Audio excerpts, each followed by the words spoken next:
Esengo ya kobanda bino mois ya sika, sanza sika ya octobre, 10e mois ya année 2021, tous lelo 1er octobre, merci. Vendredi, vous en a ébélé à travers le monde pour la Landa Libre Débat, 5e numéro pour la Poso Oyo et sur sa maîtresse télévision. Encore une fois, nous vous remercions. Yakoyeba Eteboza ébélé Kinshasa, c'est vrai, Mboula Makasi Beti. Jeudi et vrai visage ya ville et bandi sikaoyo komonana, c'est aussi interpellation pour na bakonzi ya ville pour na koyeba ce qu'il faut faire justement parce que ville est commis désagréable. Alors musala eza makasi pour na kobongisa ville province ya Kinshasa. Du reste miroir ya mboka na biso. Breaking news tozo bandango na cette information pratiquement ya pas si bisou parce que to lobela kibino na mikoleleki menace oyo famille ya maréchal Mobutu mwana ya maréchal abazobunda parce que ndaku na bango baza koluka babotola yango. Finalement oyo ya avenue Mweneditu numéro 5 na commune ya Gombe na necessité pendant que bazawa na ministère ya urbanisme et puis ministère ya communication. Ben voilà, les lots na 4h du matin tracteur et yen na lupangu mususu eza en conflit parce que eza occupé par un sujet libanais, un opérateur économique.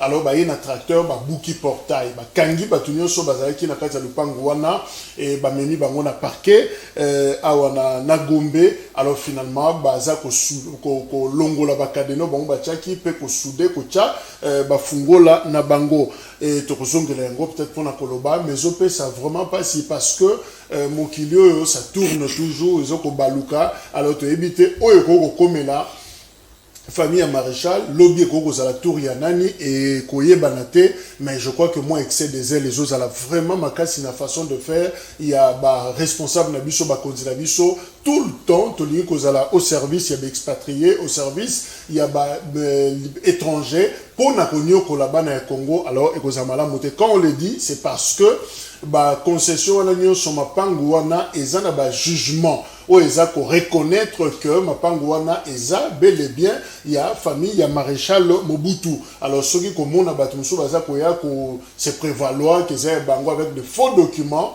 wana tozo cracher sur justice na biso dossier à suivre. Gentili Ngobila gouverneur ya Kinshasa lelo azana rendez-vous na IGF tolobela kiango lobby na invitation basengi ya yemo côté ayana ministre provincial ya finance mais aussi conseiller financier na ye bakoma na 10h na bureau ya inspecteur général des finances Jules Alingeti.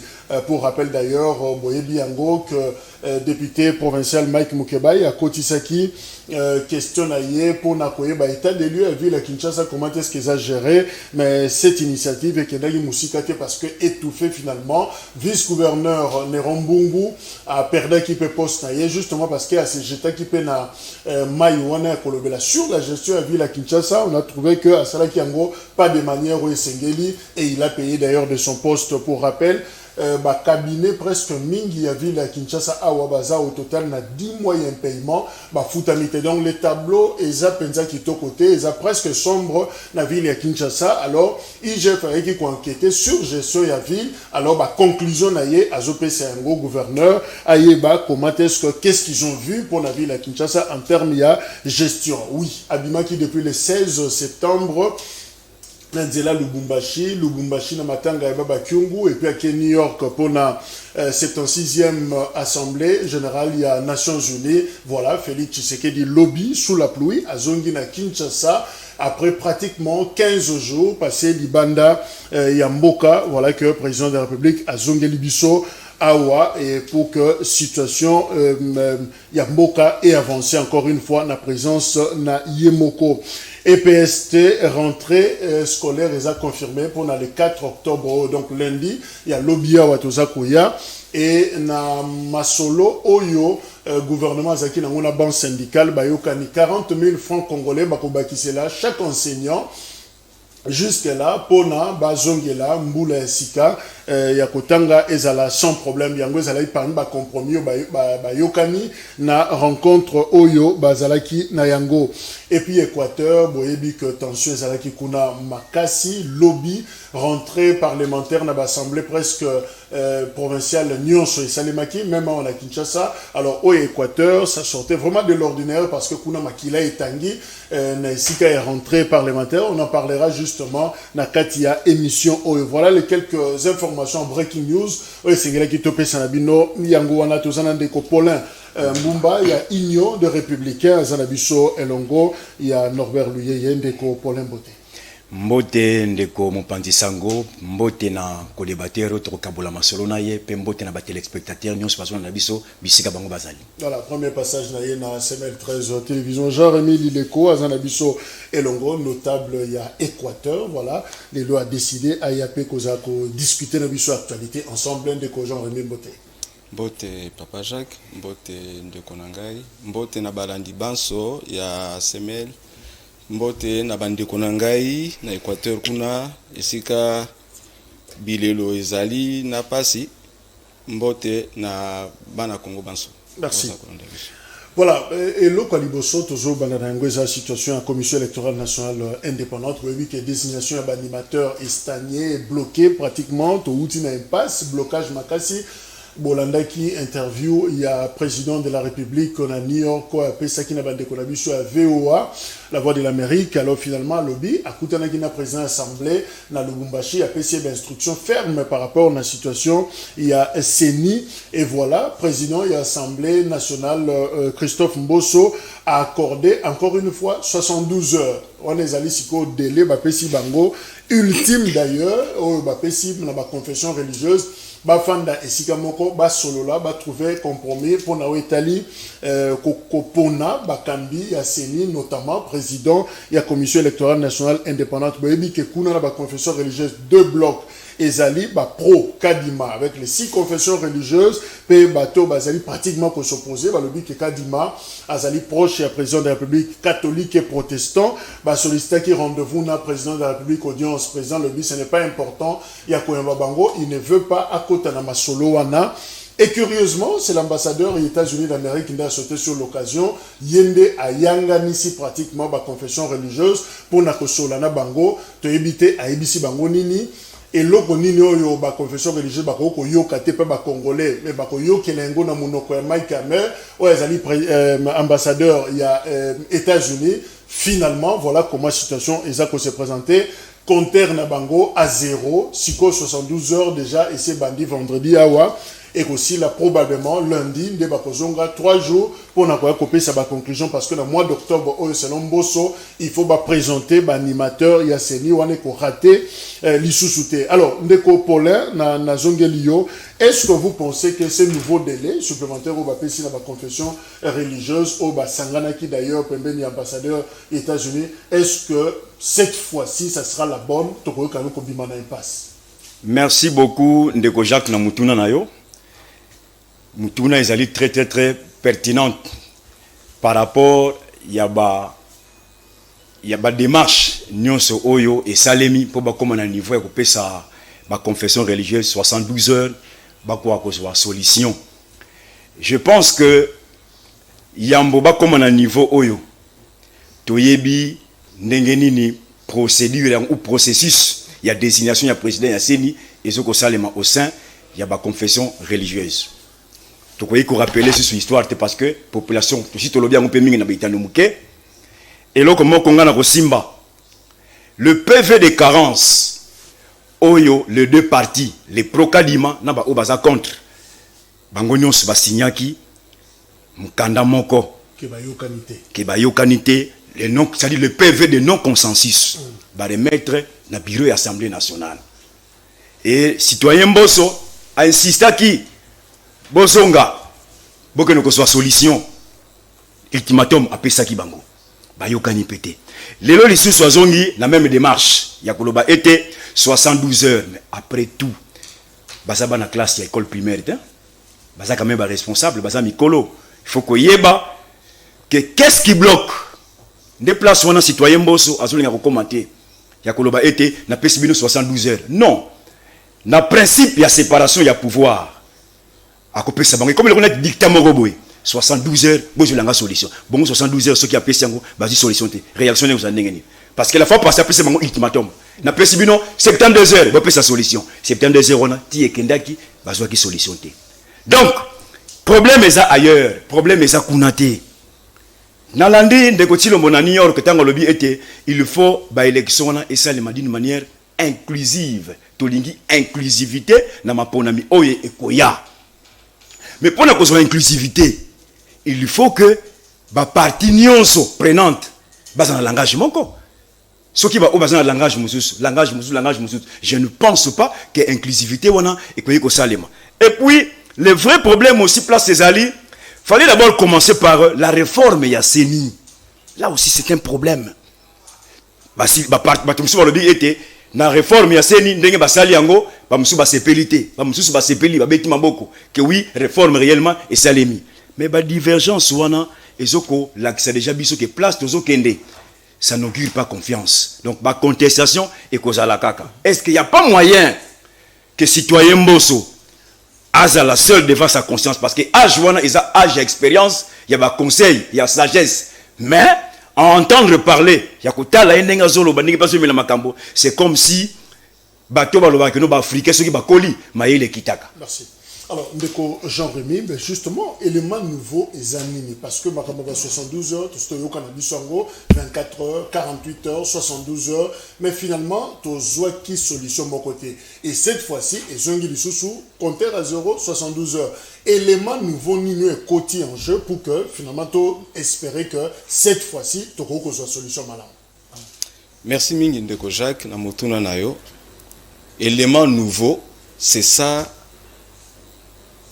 Le problème, le nœud de la question. Et la base, le problème fondamental, c'est ça, oyoto kolobaya non consensus. Que batoba yokanité. En tant que yokanité, tokozonga tito bandela likambo à zéro. Ça veut dire que tout ce qu'on a fait jusqu'ici, to yokani na yango te, et tamboli ma be, a toko ici yango, to bandela sika. Ceux qui ont tonga ndako immeuble le quoi otoza na kati na yango. To bandaka na fondation. Tant to bandaki na fondation, to se rendre compte que fondation na izama be ndako ko tonga mate. To ko sala ni, to ko timula sous fondation. Je crois que au stade actuel, pour na ko benda makambo mulaite, même ndenge ndeko na ngai pole auti koloba sikoyo. C'est regrettable. Yonga na lobakamba mingi na lobi Congo eza moko. Et le Congo ne souffre que d'une seule maladie, la corruption. Na étape toza sikoyo. Eza makambo de gauche droite te. Même les 72 heures là ne valent pas la peine. Bandima que les confessions religieuses, bazonga lisusu babandela makambo à zéro avec une nouvelle liste de candidats éventuels. Babande la procédure à zéro et bongo, bapesa likambo malamu. Tant que basali bongote, c'est de l'hypocrisie. Et parce que nous sommes dans le cadre, on parle justement des confessions religieuses. Ah, on a Congo, Tozaïbiso, en majorité, chrétiens. Vous savez que dans l'évangile, on a soumasi à l'obi, ce qu'on a dans le connaît zoba, mais il a traité les pharisiens d'hypocrites. Il n'y a pas plus grand mal que l'hypocrisie. Oyebi di kamboke eloko naza kosala lokola awa eza pembe yobite eza mwindu ubetango bimina saloko no bi oui na motema na yo ondimi ke eza pembe mais pona makambo nsobe eza mwindu. Il faut pas tourner en rond pour aller plus vite. Yemoko chef de l'État loba polele, le salut du peuple c'est la loi suprême. Qu'on tienne compte de cela, qu'on recommence tout à zéro. Makambo tout à sali jusque là, eza malamu te. Pour que tout mon ambassadeur il y a États-Unis aya kokota eza foti na été eza bisomoko tango bisomoko toko lekisangonga toko baluka to tiki espace polele. Nous pensons que nous n'avons pas assez de sagesse, nous n'avons pas suffisamment de volonté pour résoudre nos problèmes comme il se doit. Eh bien les autres s'en mêlent et ils prennent notre place. Mais justement, Ndeko Paulin, doit-on saluer l'implication de Mike Hammer, ambassadeur des États-Unis, dans le processus de désignation d'animateur? Ou carrément il faut te décrire un gars qui n'est pas à sa place? Non, d'abord, la personne, il y a Mike Hammer, n'inspire pas confiance. Depuis longtemps, je pense que le président Norbert, lui, étant aux États-Unis, à Yaki, à celle qui m'a manifestation, moi, est belé, moi, activité politique, c'est ça qui m'a belé. entre autres, mon soit déclaré à l'objet était Mike Amer Oyo est beaucoup plus affairiste que diplomate. Alors, à 5 ans, Ndeko Chilombo, Ndeko Nanga Félix, il faut se méfier na ambassadeur Owana. A combien on a dit boulot. Nakani Sitoyebi, à l'époque, Mike Amer, Azola Taelamba, na fichier Ndeko Chilombo. Et lobby, il y a un commis Nakatumbi. Et lobby, a commis Boinaboué. Donc, c'est quelqu'un qui n'inspire pas confiance na Moussala Oyazoko Sala. Atika, ba Congolais, ba pesa solution na likambo Owana. Et tu as l'écoute makambo et ambassadeur et ça makambo biso moko to ko pesa la solution. Justement pour na biso na structuration et société na biso, on a estimé que ba pasteur ba tata milimo ba ngonde baza le sage de la République, le sage de la nation. To confier qui désignation enseignée par la bango, mais on a vu démonstration combien ba sage baza qui bloqué bango moko. Alors maintenant on a trouvé le sage des sages. Finalement, l'ambassadeur vient afin de s'installer à faire na kitiwana. Donc, bango ne soit sali cercle, mais yemoko na quoi na ye azoyo kabango. Donc, même les sages sont bloqués. Non, bah sage baza bloqué parce qu'on n'a pas su consulter tout le monde. Je pense que sagesse, Dieu n'est pas pauvre en sagesse ou en intelligence. Batu bazali, c'est question de bien cibler. Que ceux qui n'a ciblé X, Y, tu cause la solution dans le Cambo de Nango. Yango monique kokoso pouvoir en place à Zanango. Pas seulement Makambaseni, mais le pouvoir dans son ensemble. Parce qu'ils ne savent pas cibler la personne ou les personnes qui pouvaient donner la solution. N'a pas problème nyonso oyo tozanango nakati yamboka. Makamba confession religieuse depuis longtemps. Il y a des républicains en Lobaka. Il n'existe pas une société civile neutre en République démocratique du Congo. On a traité M. Luyeye de tous les mots. On a qualifié, on a donné tous les adjectifs qualificatifs au Yamabe, qui est bazalaka neutre. Ça va? Dieu aidant, l'élo, toutes les confessions religieuses ou la société civile va mettre devant leurs responsabilités. Incapable de désigner quelqu'un au Yako piloter, Seni, au Yako bimsa lobby, fit-il le président de la République, fit-il le député, tout ça, baza incapable. C'est là où nous avions dit, étant donné que la politique, nano ezui, ma coloté, tonano esi quitte au Yako fan de la thé. Nyon sotoko sala et ko marché té ba confession religieuse ba tika normalement makambetali la politique va s'occuper na côté ya liloba ya nzambe ba té ya batu babongo la mitema batu batika koiba batu batika corruption eza musala na bango mais le quoi ba ko kota na politique biso to lobaki ete ba ko kota poto na kata politique. C'est là où nous disons place wana bango ba komi ce n'est que normal fallait ba comme na niveau wana et monde entier est moni qu'en RDC, la société civile neutre est à la carte. Parce que les deux confessions religieuses, ils ont un parti pris. Et les 6 autres, ils ont un parti pris. Ils ont un candidat, ils ont un candidat. Attends, ils se prononcer. Ils ont soutenir. C'est là où nous disons, ils doivent se mettre de côté. Ils ont politique, ils ont sa solution. Mais ce qui est grave, ce que nous disons, homme politique hier, homme de Dieu qualifié qui est incapable de faire sa solution à la population. Lélo, homme politique qui fait sa injonction na chef spirituel, c'est que Congo, il faut tout s'interroger. Pyramide renversée. Merci. Alors, Jean-Rémy, mais justement, la Mouka, ça a marché pour la dépolitisation. Il y a CENI, mais maintenant, là, tout le monde a battu, d'ailleurs, l'ancien régime impérialiste, continue un système de jeu, continue il y a serveur, Mike Amer, il y a un ambassadeur, à côté ma solo, peut-être qu'il y a d'autres ambassadeurs qui ont confession religieuse pour la solo bango. Est-ce que il faut crédibiliser le processus? Est-ce que implication, il y a d'autres États, d'autres nations dans le processus électoral? Est-ce que il y a ça, c'est ma dictature que vous avez dictat kozala, dictat pe kozanga. Le problème dès le départ, il y a volonté à Congolais, il y a hypocrisie, vouloir une chose et son contraire. Au lobby que tout ça la démocratie n'amboka. Vous devez être capable ou vous efforcer parce que c'est pas facile. Vous efforcer, il y a qu'à supporter tout ce que cela entraîne. Même si cela peut vous placer dans une glacière parce que vous avez opté pour ça. Mais veuillez vous soumettre à cela. Nakolanda na makambetali réforme ya CENI. Na initiative ya actuel vice-premier ministre des Affaires étrangères Christophe Lutundula. na mukuse penza ndenga alobaki pona kolimbolela baimboka nécessité ya likambo wana motuya ya likambo wana tina ya likambo wana alobaki nini tozalaki na ndako tosaleli ndako zwi bosoto tolingi tokota na ndako ya sika po tokota na ndako ya sika tosala nini tokombola ndako c'est ça non mais est-ce qu'on a pu balayer? Non, on n'a pas pu balayer. Ou on a fait semblant de balayer, mais il y a des choses qu'on n'ose pas exposer à l'extérieur. Parce que naebi que mbeto nazaki kolala na yango matela etoboka. Na combien est-ce qu'on a sur la bimsi na balabala, les voisins vont dire oh azako kolala mbeto ya boy. Et c'est ça le problème. Pendant qu'une étape par étape. Si kasiko to lobi ba confession religieuse baza bloqué. Baza bloqué par rapport à quoi? Ils ne sont pas bloqués par rapport au principe. Il y a désignation, il y a candidat. Ils ne sont pas bloqués par rapport à leur conviction. Ils ne sont pas bloqués par rapport à Nabolingwambo. Ils sont bloqués par rapport à la chaîne. La chaîne est politique. Oui, ça dit que, Ngai, excusez-moi, tribalisme, mais ça existe. Ngai Nazali Mongo. Mais le cas de Konangai Jacques Kalonjazan, non Konanga Moutete là, écoutez, je ne marche pas.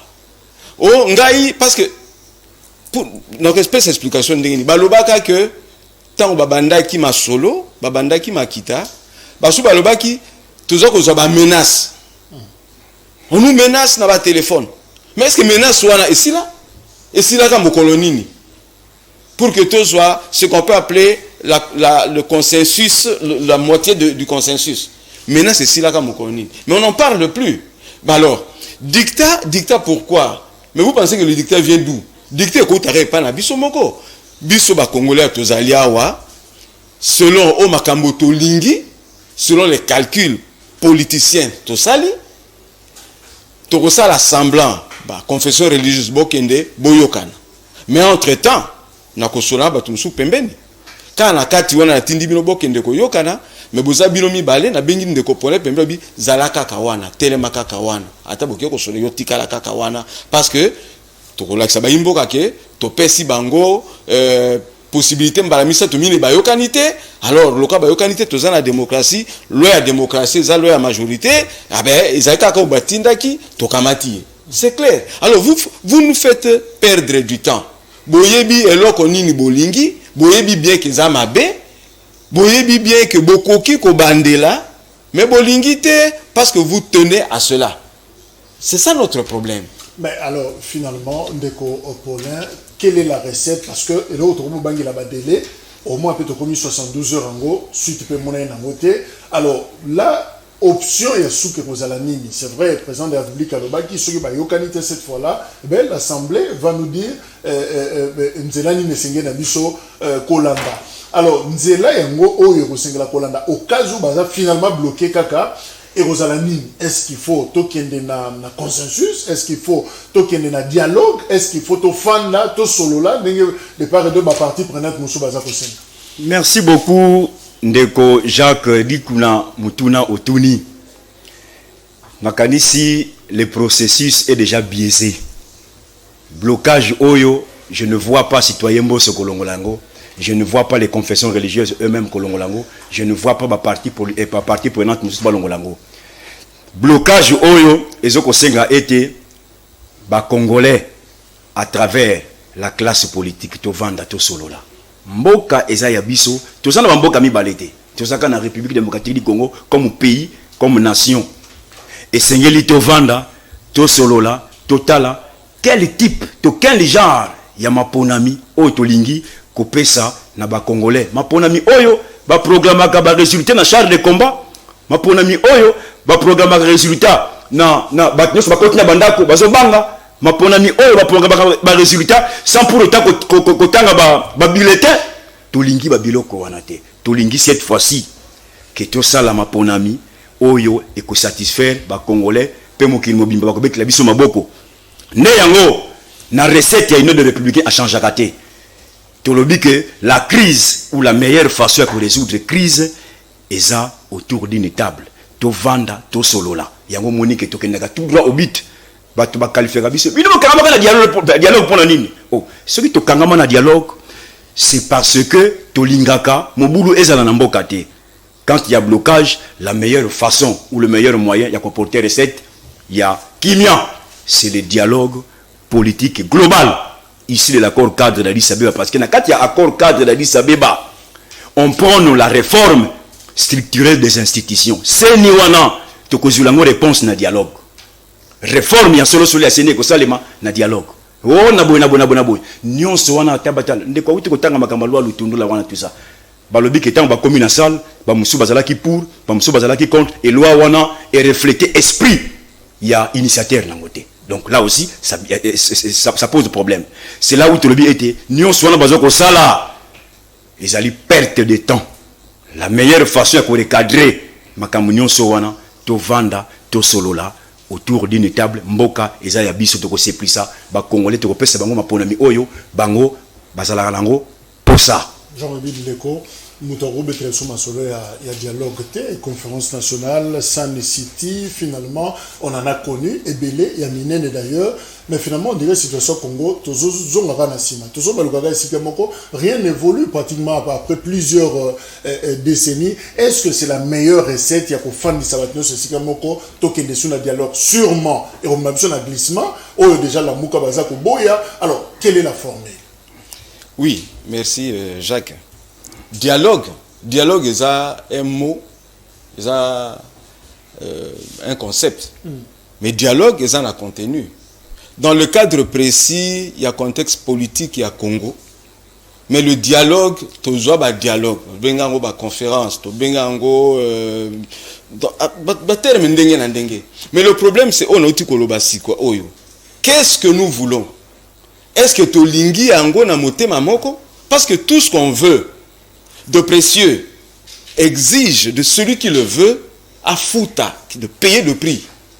Le prix a pas na zakani na ba dialogue mingi. Tout est déjà préconçu, prétracé, piégé et l'aboutissement est connu. Tokei wana pour que na suka ya poste moko il y a 2 mois il y a 6 mois tokaboli ba poste. Et tant que tokaboli ba poste na mitema na biso na mitu na biso rien n'a changé. Nous tournons autour du pot. Et nous revenons chaque fois au point de départ. Dialogue, oui. Mais dialogue, pourquoi? Dialogue à quelle fin? Dialogue sur quelle base? Parce que beaucoup quand il y a un dialogue. Oh, chef, confesseur religieux, ça. Et ça, dialogue, non? Mais pour autant que le point de départ est à ma baie, les objectifs sont divergents. Et le souci, et kaboni pe lokola mais dialogue ko pesa loko malongate yango na biboy dialogue na Congo oui il le faut mais il le faudra que ba oyo bazali na pouvoir bandima que ce qui conséquence il y a dialogue wane kozala que bo perdre 60% à pouvoir bozali na yango et que les autres qui arrivent bandima que tous na ba bazaki na kati na biso na basuso ba o bakoko yebate tozala na objectif moko kaka bolamu ya Congo, alors là ça peut aller. Mais sinon ça sert à quoi? Parce que tant on trouve ça la dialogue lobby yo zalaki alien Paulin toye ko ça la dialogue pour que ngana comme alien na yo to bengana Paulin. Mais ça ne change pas parce que problème la biso ezalité les acteurs. Notre problème est justement ya tolingi nini pona mboka oyo. Merci.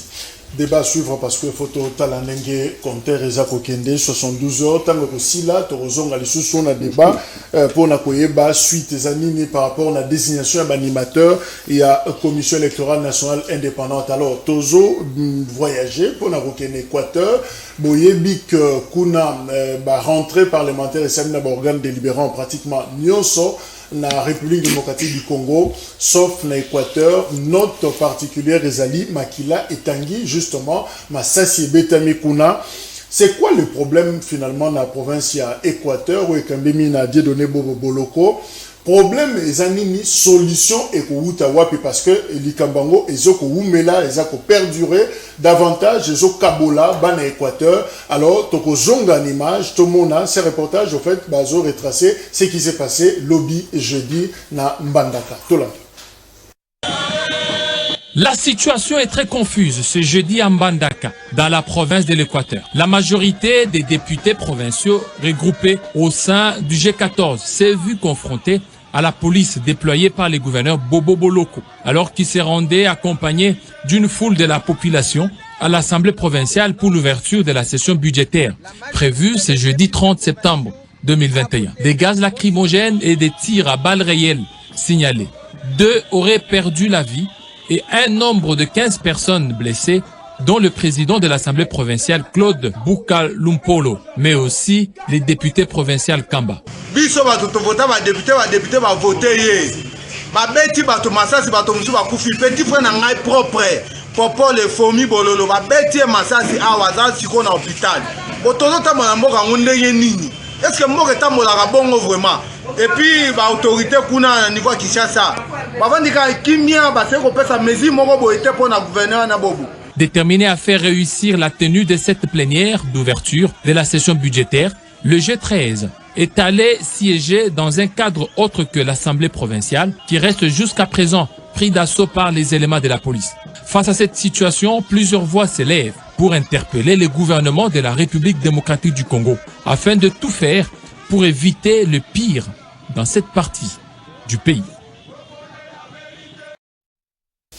Voilà, rappelons que le 27 septembre, Claude Boukaza Lisusu Mokonzi a organe délibérant Équateur T et Assemblée provinciale, alors Mutuaza Ko Kambayango, Sikaoyo Ezali, honorable Marie Molebo, yende pratiquement bazana bureau d'âge Oyo Bazako géré pour que finalement Bayako Konaba Konzi Mususu et Assemblée société civile cité par le journal yende Konabiso confrère Patrice Boto, Bapesi bilan, Balobi bilan journée à lobby na Équateur, et zala qui 2 morts, 15 blessés, pratiquement na tension Oyo et zala qui en alors dès que j'en ai bien la zone selo Maloba, c'est quoi le problème finalement? Cause il y a tension permanente ou persistante d'ailleurs na province Équateur.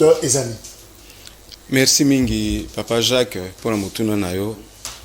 Na lingina on a lekisela na kombo ya bana nyoso ya Mbandaka o bazana Kisasa awa na kombo ya notabilité nyoso ya Équateur ezana Kisasa na lekisela mabota o ebungisi bandeko na kati ya ikwela wana que tozoko kabola pasi pe mawa elongo na bango. Le problème de l'Équateur, Papa Jacques, vous comprendre yango tant na koloba que Équateur depuis même temps de maréchal Mobutu, l'Équateur a toujours été victime, il y a un certain complot. Je me demande pourquoi. Complot nani et où tu as qui? Na repère sa illustration na histoire récente.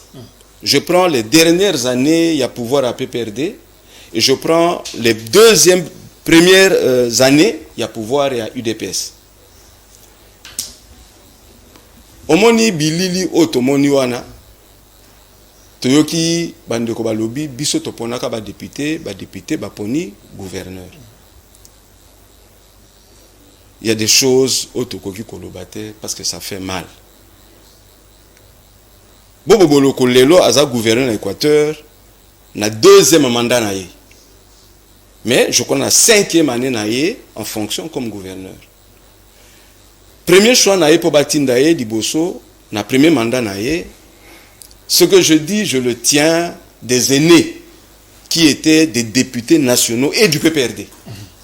Pour batinda Bobo Boloko gouverneur d'Équateur, tango na état-major awa na bakonzi ya PPRD au sommet hiérarchique PPRD baponi ki bobo akende, ces députés sont allés voir bakonzi na bango mais bon o boko tinda biso na gouverneur na Équateur akokite na mosala wana. Et un grand dignitaire du PPRD qui de surcroît professeur d'université abi akende kaka boye, c'est l'Équateur. Ce que je dis ça fait mal mais c'est vrai. Akende kaka boye, c'est l'Équateur.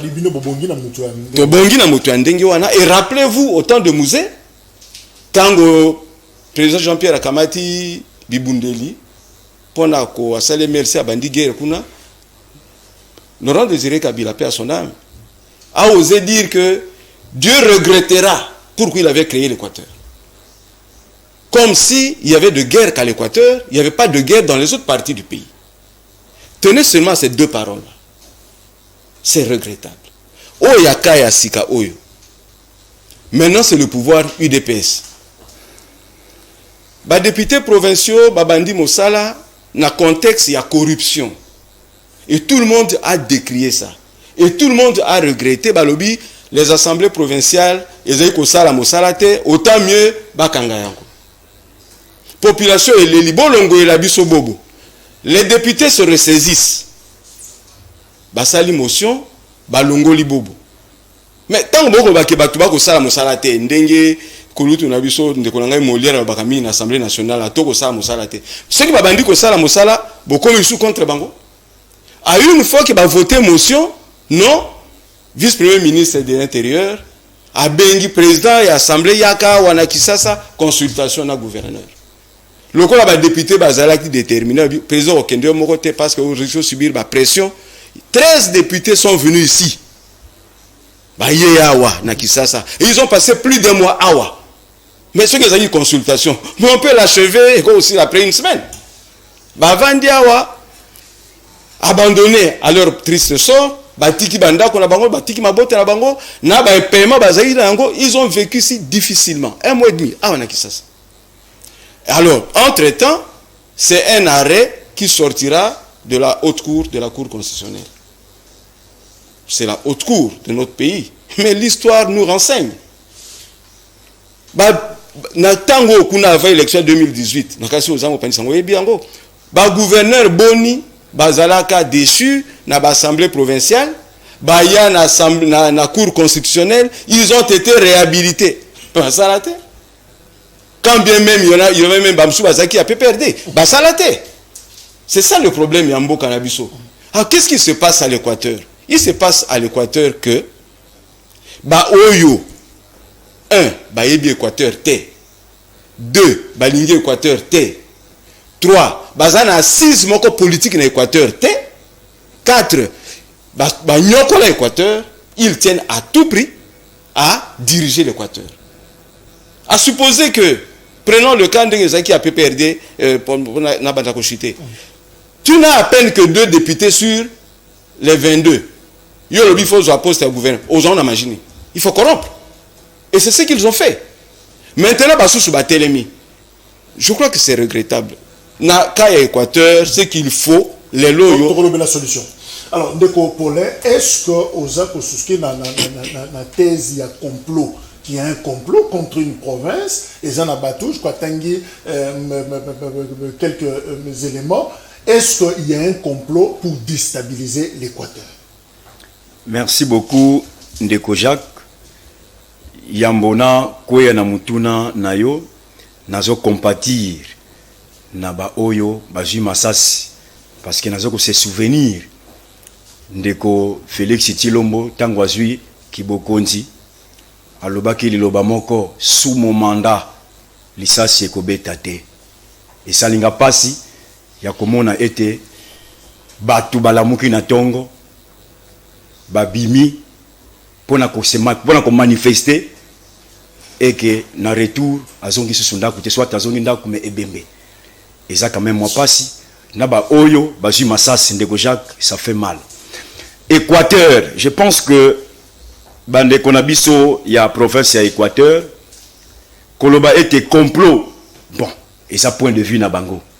Mais je pense que ba province Nyons, il y a République démocratique du Congo, ça na personnalité juridique moko. Et ça na province mokote et l'équipe Mouninga. Ba province Nyons sous personnalité juridique ezaka moko. S'il faut que traiter Kinshasa, n'est pas traiter province à Congo central.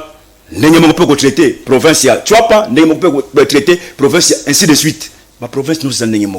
Tant on est quoi lobby, Laurent Désiré Kabila a lobaki que ba ko regretter la malo. Njamba ko regretter n'enga sala Équateur. Bon, peut-être ça ba langage beaucoup très fort. Comme ils ont bilanga café. Voilà, peut-être dans sens il y a Kanda parce que ba décision ba langage monsieur Bimaka, muto ça na Kanda a lâché kaka et après à cause se rendre compte que nous avons mal parlé. Donc peut-être quand on te poussé qui est que le été, il y a comme ça propos oyo que Équateur a comme ça bilanga café. Non, c'était trop dur. Mais peut-être quand aussi Mobutu a fait 32 ans au pouvoir et Mobutu faisait partie de la province Oyoana. Je pense que Équateur Lelo et Lingezala la meilleure province oyo ko pesa exemple dans la province Nyonso parce que 32 ans au pouvoir et ça peut des choses. Donc quelque part, ils doivent se remettre en cause Bangomoko, ba fils ya Équateur. Mais je condamne na mayemanso oyo ezoko leka na niveau ya Équateur parce que les ficelles et ça tiré à Kinshasa. Mais à Kinshasa, on n'a jamais dit qui. Kinshasa. Awa biso na déontologie politique. Oyo baye kusa biso tokolobate que non un tel. C'est le tenant du pouvoir. Mais évidemment, représentant, il y a ministre VPN, il y a intérieur, tout y a un qui est na plateau Oyo. Oui. Évidemment, c'est des douaniers, le binôme, comme monsieur le il faut tout dans l'Équateur. Il y a un autre faire venir justement notable, il y a Équateur. Aux hommes, Zunguluki un des autres côtés de la mission. Côté Balakisi Kinshasa, tu es na Kinshasa est besoin na Mbandaka. Finalement, où se trouvent les problèmes? Et Bandaki na ba province à est. Déstabilisation nyons ya ba province wana batu bazo ko entretenir yango c'est le parti au pouvoir. Ça c'est clair. Ce qui au mona ce c'est l'UDPS. Ça c'est clair. C'est l'UDPS azo ko entretenir babilo konyon so.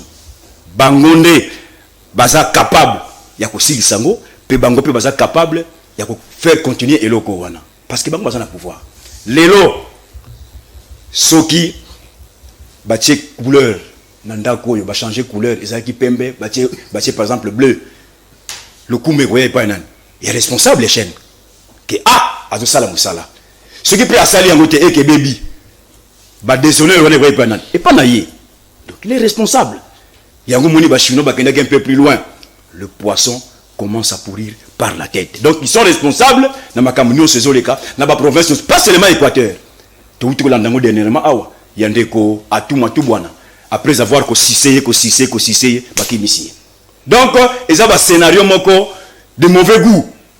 Donc batam sakamboka ndengo wana tende ko Jacques et sengeli to se remettre en question que to lingi quel genre ya mboka ou bien Congo ni ngo to lingi lobby parce que bana na biso bazota la biso hier batata na biso bazula biso indépendance biso na kanisi to bana ko finga bango ba père na biso bazaki bayuma ce que ça qui biso elingeza la boy to boyi bana na biso lo ibalo bagete bandeko polin basala ki elo côté. Merci. Alors, ndeko Jean-Rémy, c'est vraiment ça, c'est Jobé Tadjana Est, Tolembi, n'a une soit comme ça s'appelle Équateur, n'a état de siège, ça on ne sait pas. Est-ce que binomo ça la bino plaisir, wana Ituri massa sebeti, Kivu massa sebeti, Bolimbo bakse sous Équateur, Koto bena katanga, succession à Baba Kyungo, bandi déjà posé problème, nani a ko hérité, trône naïe en tant que point focal, il y a union sacrée. Est-ce que le problème est été guerre moko interne na Équateur? Bino na bino bozoko wela na nani akozwa mutu ya train soko tuni ba bateau baza pembeni ya bobo boloko ba voilà. Non, il y a koloba keza ba na Équateur kaka o baza na Kinshasa ke bazo bomba. Soki boye pas ba na Équateur ba non, le problème est ailleurs. Est-ce que ça guerre moko ya leadership interne était l'Équateur? Oui, merci Papa Jacques. Guerre, il y a leadership. Peut-être. Le corrupé causal. Mais le fond du problème, c'est celui qui a le pouvoir. Olobaki Oyambaka délégué à vice-premier ministre intérieur Awa. Mais vice-premier ministre intérieur Lelo, Eza Daniel Aselo. Lobby Ezalaki Gilbert Kankonde. Tango balingi balongola Atuma Tubwana na Congo central, babateli, babengi yango boli ko déstabiliser ba institution. Les loyaux. Et on a vécu na histoire ya Congo et contre les mœurs. Il y a bande qu'on a vu sur né Congo des scandales. Les loyaux tout le monde a parce qu'on voulait déstabiliser institution province de Congo central. Ça veut dire que selon Gilbert Kankonde, à tout le monde a ça malamu. Les loyaux tout le monde a alors ceux qui nous disent ils bengelanga yawa. Tant on a eu tout que tant basa ba longoli gouverneur, yé vice-premier ministre a bengi président de l'Assemblée na gouverneur. Soko bengi yé motazali représentant à ministre wana ayawa. Quelles ont été ou quelle a été la conclusion il y a consultation au yé vice-ministre premier ministre Kankonde bengaka président de l'Assemblée na gouverneur awa. Conclusion ezakini. Parce que benga bango na consultation. Mais alors conclusion ezakini. Alors, il y a quelque chose de plus grave, s'il vous plaît. Oui. Et le vice-premier ministre ne s'est pas empêché à ça le message officiel. Atinda Nambandaka que le président Bouka ne peut plus engager l'Assemblée provinciale. N'habitez. Pouvoir Rwanda, Azoki Yango Wapi. Et là où je dis qu'il y a un complot, c'est à quel niveau? tango miye premier ministre vice premier ministre asali message ya motindo wana ekomi na Mbandaka ba paralyser assemblée, ba paralyser président de l'assemblée, mais il y a les services qui sont là-bas. En réalité, procureur général lui près la cour d'appel en Mbandaka azali. Est-ce que bango ba yebaki message wana te? Ah on a kisasa wa. Premier ministre moko azali, ayebaki message wana te. Oyoka ki nani a monité message wana ezali mabe. Nani mona ki mabe. Moto moko te. Alors lorsque tout le monde ata soki guerre intestine, il y a leadership intérieur des Alaki.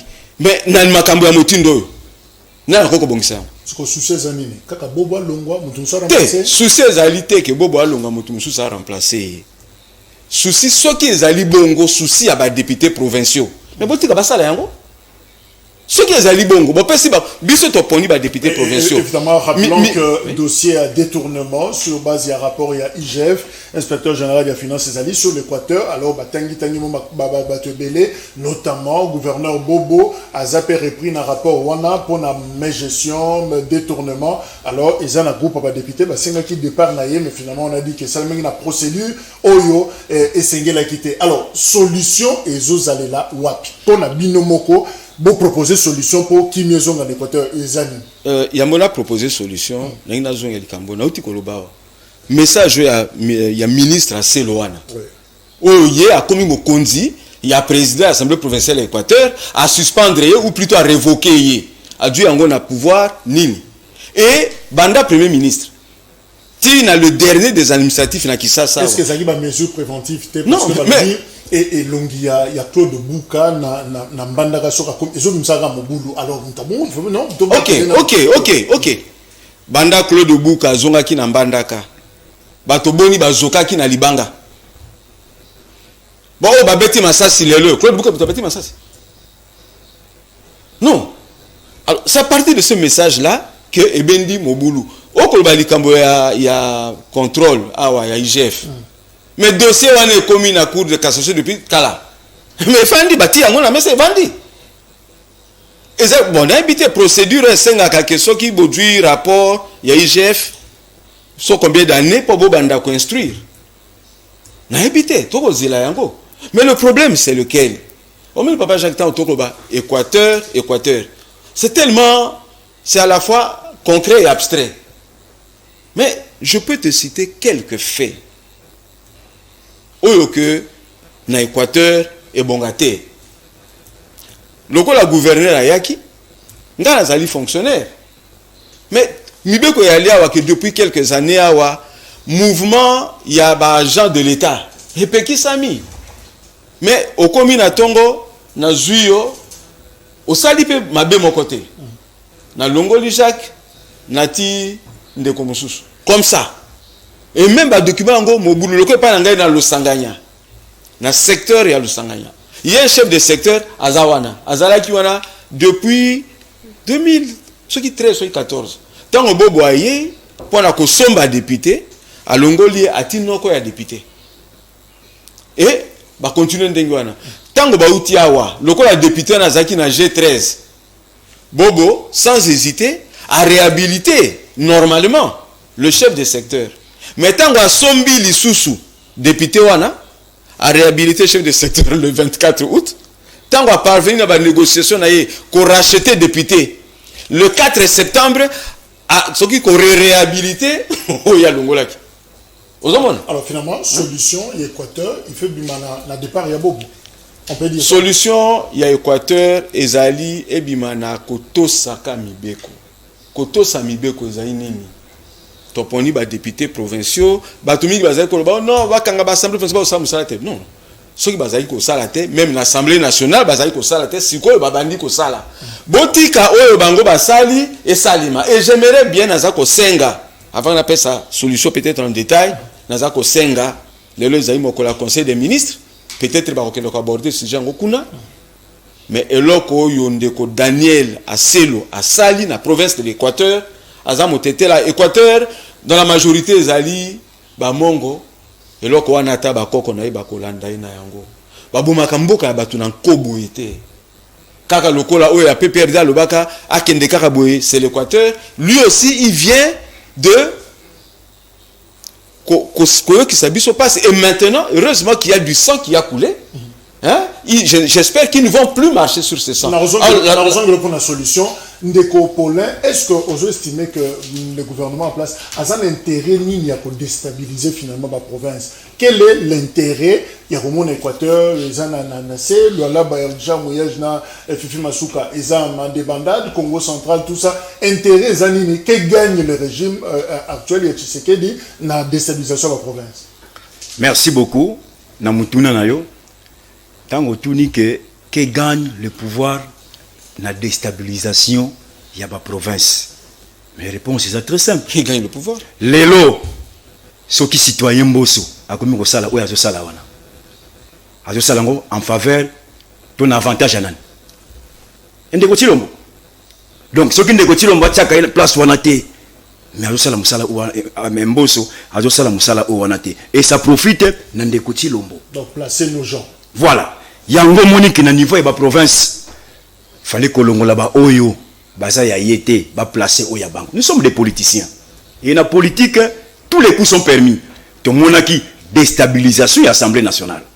Que en pleine législature, yo zaki na parti politique au longwe au commis au bien le poteau transhumance. Tout monde qui m'a kamlenge salema ki heureusement que ba oya awa baza la moi maîtrise par rapport il y a au salamina niveau équateur et qui massa c'est beti bat bakufi et ça malamuté. Donc le pouvoir ayebi que ils ont un avantage naie il y a que déstabiliser ba province wana atia batu oyaye parce que tant ba financement ekoya ndenge nini bako soutenir bako financer ba secteur pour ça pona misale eya bako privilégier batu na banko tebi ba gêner wana. C'est là où nous disons que moka et bebaka ceux qui vont bandi ko violer mibeko oyo bino moko bondimaki ko voter. Merci. Alors, Jean-Louis, le dossier Oyo, solution c'est mieux où tu n'as pas la solution, ils ont la étape belé. Le quoi on a bandé sikoyo. Babenga bobo aya ko samba. Pour masasi wana beti yebo tindaki. Bobo muto tindi ba beta masasi. Le quoi ba to ba kufi, yena ba complice na enyoso ba ya. Et avant que na détaillé général de la police, Zalaki Kuna comme commandant, comme commissaire provincial. Bobo Bengana ye. Quand passe le baki non. Alors il a gardé les deux colonels où il a instrumentalisé. Donc Bobo, les deux colonels Wana, la police. Procureur général, directeur et aner, Yawa, ils ont makambouté que bas consultation te, bas samba publiquement, hein? Le quoi ils ont makamba masasi. Hein?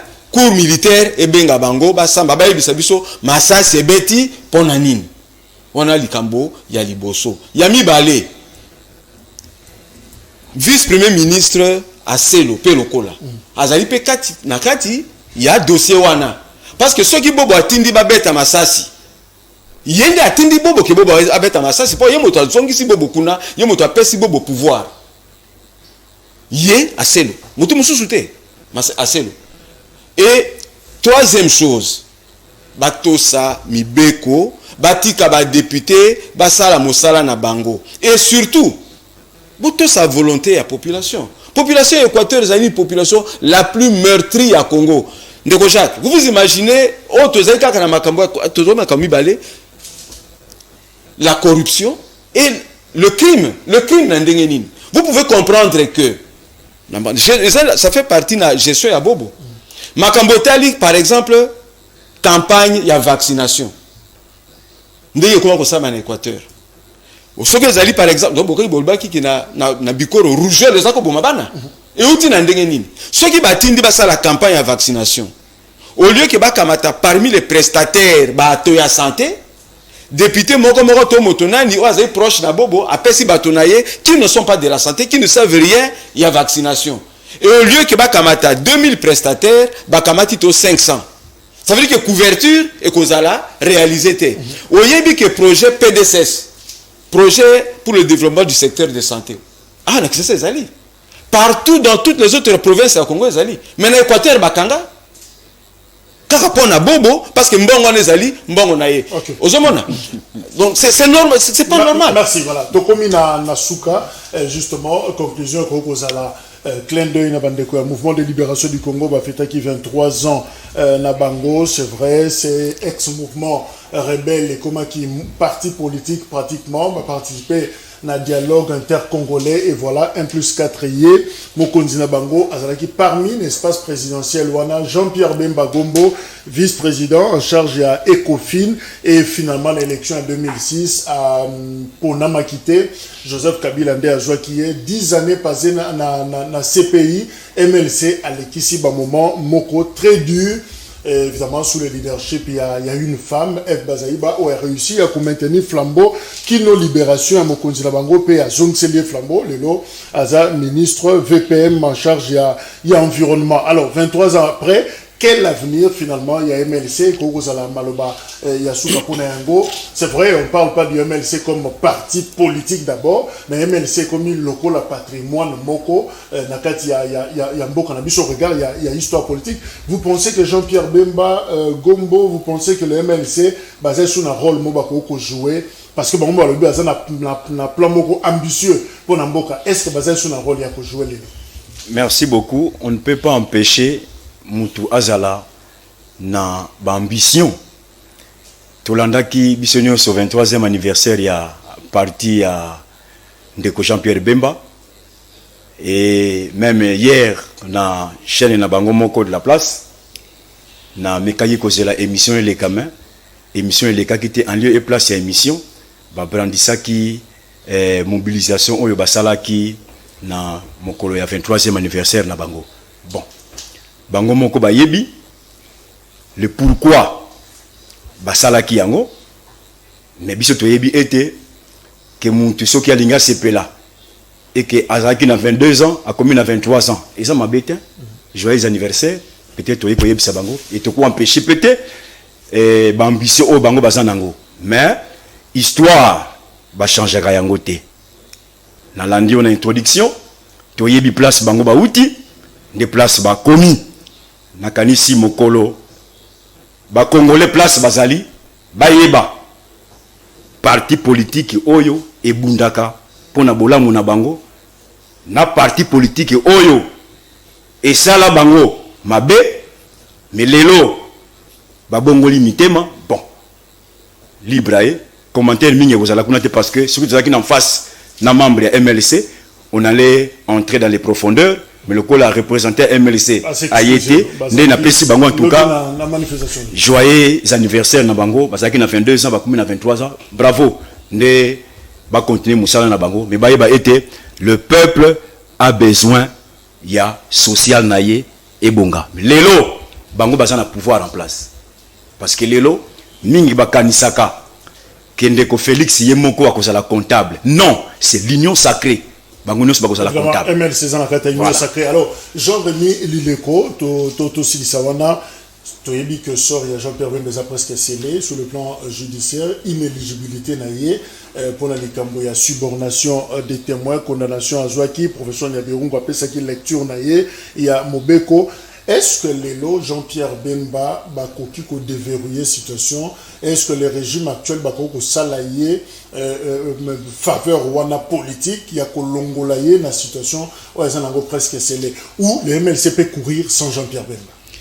Et merci Ndeko Jacques pour la motuna nayo na ko banda na ko souhaiter bango joyeux anniversaire pe pona kolobela na question wana ya mbotena ya nolayo na ingina zonga na likambo ya MLC. MLC 23 ans. Rapidement parce que 23 ans c'est beaucoup, 23 ans c'est rien du tout. Tout ko sola likambo ya 32 ans maréchal Mobutu un père ça qui mbula boni. Le père ça na ba député boni wana. Et en parlant du MLC parce que nous sommes dans l'Équateur. Na lingi tebo bazakolanda biso to kabola ba kabola l'espace grand Équateur dans la province de l'Équateur actuelle. Okay. Et autour de Kingai même qui na makambo Équateur solution ko tawapi ba na Équateur bango moko ba ko sala mabe etc. Na oyo pe za ko lekalelo na Équateur il y a province il y a sikoyo. Il est regrettable que même le MLC a zaina kati. excusez-moi de vous dire ça. Parce que qu'on joue un rôle wana, il y a président d'âge, il y a bureau, il y a assemblée, il y a Équateur, il y a MLC. Hein?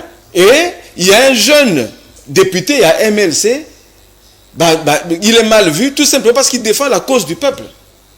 C'est ça le problème. Le MLC, Azan a pouvoir. Abo Sanaté, Azan a pouvoir. Mais dans la province de l'Équateur actuelle, tu as un souvenir, moi, il y a Malam où il y a MLC. Président Jean-Pierre Bembazala qui vice-président. Parmi, à l'époque, il y a 1+4. Mais dans l'espace, il y a Équateur, il y a la province de l'Équateur. Je ne vois pas ce qu'il a fait. Moi, dans mon cas, il y a Équateur, il y a un ministre, DG quelque part, il y a été. Image de Malam, il y a Guy Luando. Guy Luando n'est pas de l'Équateur, Guy Luando est de la Tchouapa. T'es grand Équateur, tu es grand Équateur. Oui, mais Guy Luando, l'image de Guy Luando en quoi? Moi, je vous dis ceci. Au moins, il m'a cambié ça. C'est complot. C'est parce que maintenant, tu commences à recorder un détail. Obligé Je vous dis ceci. Il n'y a pas que dans le gouvernement actuel, équipe gouvernementale, au Warrior. Il y a Samalukonde. Province de l'Équateur actuelle. Sur les 56 postes, il y a un ministre était. Ni ministre, ni vice-ministre. Azate. Équateur au chef-lieu. Azalité. Je vous dis ça. Azalité. Justification nini. Alors que c'est constitutionnel. Gouvernement, c'est la représentatif des provinces. Mais, tu as 56 portefeuilles. Avec 26 provinces. En tout cas, chaque province a au moins 2 postes. Mais Équateur, ça a été. Mais alors que ma province, dans une seule tribu, vous trouvez 5 ministres, 5 membres à l'équipe. Ce n'est pas normal. Ayo kotanga Guy Luando. Guy Luando abotama na mbandaka te. Guy Luando yaki na mbandaka parce que papa na ye ayeko sala musala, ils sont venus, papa na coordinateur diocésain des écoles, il a grandi en mbandaka. Mais ça veut dire est-ce que makambo za ko leka lelo? Tango bato ba kufi lobi na mbandaka. Membre mo Guy Luando kufi kuna. Mais ils sont tous dedans. Ils avaient ba Guy Luando, ba on a président Jean-Pierre Bemba ba mususu. Je peux vous citer pourtant quelques noms qui sont dans l'espace Grand Équateur, mais qui se sont insurgés contre Asselo. Je peux vous citer le ministre Eliao, je peux vous citer le ministre Jean-Lucien Boussa, qui n'accepte pas ça. Merci. Je crois qu'on fera venir délégué Moko, il y a vice-primature, il y a intérieur, comme ça, Ozonga, Potoye, Denomanini, et Gozalana dossier Équateur. Merci Paulin, Mbumba, il y a Union des Républicains. Merci Jean-Rémy, notable, il y a Équateur. Merci également Nabino. C'est vrai, espérons que dans le Conseil des ministres, le vendredi, Yemoko Félix Tshisekedi déjà sur place, va repasser rapport à Équateur et va retrouver solution beaucoup plus idoine dans le dossier. Il y a province, il y a Équateur. Et peut-être parce que comme il souka, tout concourt au bien de ceux qui aiment Dieu. Président, il va présider le conseil des ministres, il y a l'élo. Batou a fait qu'il Équateur, lobby. En tout cas, gardons notre souffle. Et je suis très curieux. Nayoka, résolution ni le conseil des ministres, c'est l'élo, vu l'urgence de la chose par rapport à l'Équateur. Et puis je reviendrai. Parce que ça devient urgent. Peut-être que Total a confirmé une thèse Nangaya complot contre l'Équateur. 18h, 21h, rediffusion, lobby 6e numéro pour clôturer la semaine. Merci, au revoir. Ok, merci.